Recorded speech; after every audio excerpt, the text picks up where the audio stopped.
SLBC tunnel నుంచి మరో మృతదేహం వెలికితీశారు. మరిన్ని వివరాలు మా ప్రతినిధి స్వామికిరణ్ అడిగి తెలుసుకుందాం. స్వామికిరణ్, చెప్పండి, మృతదేహం వెలికితీతపై తాజా సమాచారం ఏంటి?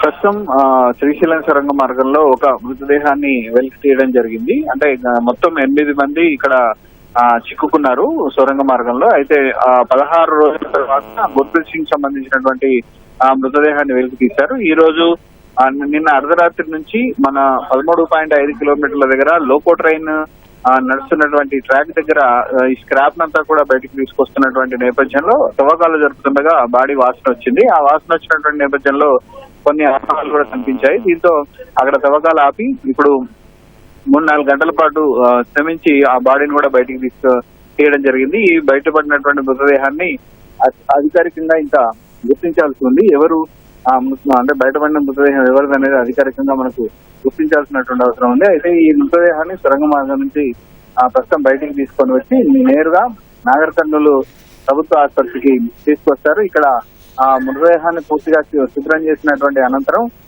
దాన్ని శుభ్రం చేసిన అనంతరం తర్వాత కుటుంబ సభ్యుల ద్వారా కానీ ఇతర ఆనవాళ్లు, అంటే ఇంతకుముందు ఇక్కడ పనిచేసినటువంటి కార్మికులు కానీ ఇతర ఆనవాళ్లు ఏమైనా ఉంటే ఆ యాజమాన్యం ద్వారా గుర్తించిన తర్వాత కుటుంబ సభ్యులకు ఈ మృతదేహాన్ని అప్పగించేటువంటి ప్రక్రియ అనేది కొనసాగుతుంది. గతంలో గుర్ప్రీత్ సింగ్ సంబంధించినటువంటి మృతదేహాన్ని తెలుసుకున్నటువంటి రింగు, తర్వాత వేసుకున్నటువంటి దుస్తులు, ఆయన శరీరం బరువు, ఎత్తు, వీటి ఆధారంగా నిర్ణయించారు.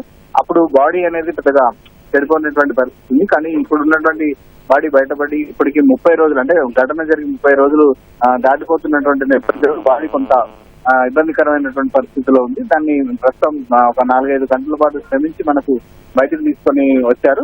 ఆ తీసుకొచ్చినటువంటి మృతదేహాన్ని ఇప్పుడు నాగర్ కర్నూలు ప్రభుత్వ ఆసుపత్రికి తరలిస్తున్నారు. మరి కొద్దిసేపట్లో ఇక్కడికి ఆసుపత్రికి తరలించిన తర్వాత అధికారికంగా వాళ్ళు గుర్తించిన తర్వాత అధికారులు మాత్రమే గుర్తించిన మృతదేహం ఎవరు అనేది చెప్పేటువంటి అవకాశం మనకు కనిపిస్తుంది. ప్రాథమికంగా అక్కడ మొత్తం 8 మందిలో ఇద్దరు టన్నల్ బోరింగ్ మిషన్ సంబంధించిన ఆపరేటర్లు చూసుకుంటే ఒకరు బయటపడ్డారు.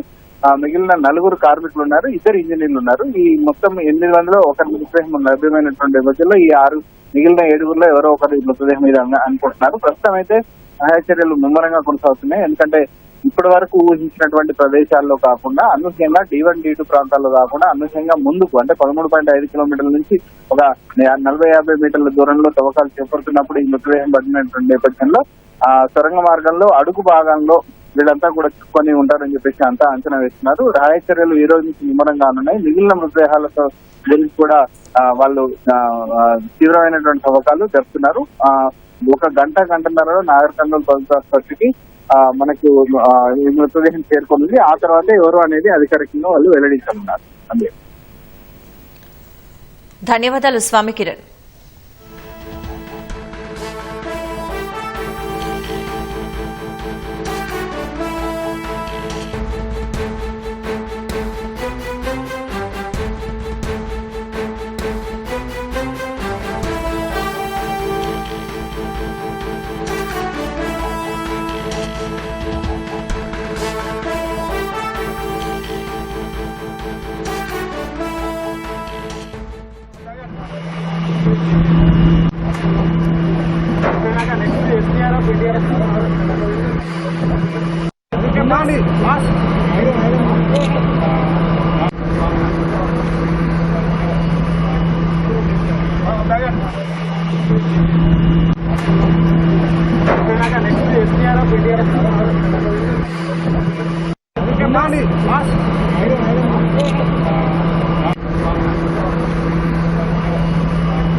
తాజా అంశాన్ని చూస్తున్నాం. ఎస్ఎల్బీసీ టన్నెల్ నుంచి మరో మృతదేహాన్ని వెలికితీశారు.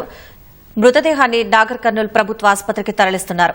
ఎస్ఎల్బీసీ సొరంగంలో 8 మంది కార్మికులు చిక్కుకోగా ఇప్పటి వరకు 2 మృతదేహాలను వెలికితీశారు. మరో 6 కోసం సహాయక చర్యలు కొనసాగుతున్నాయి.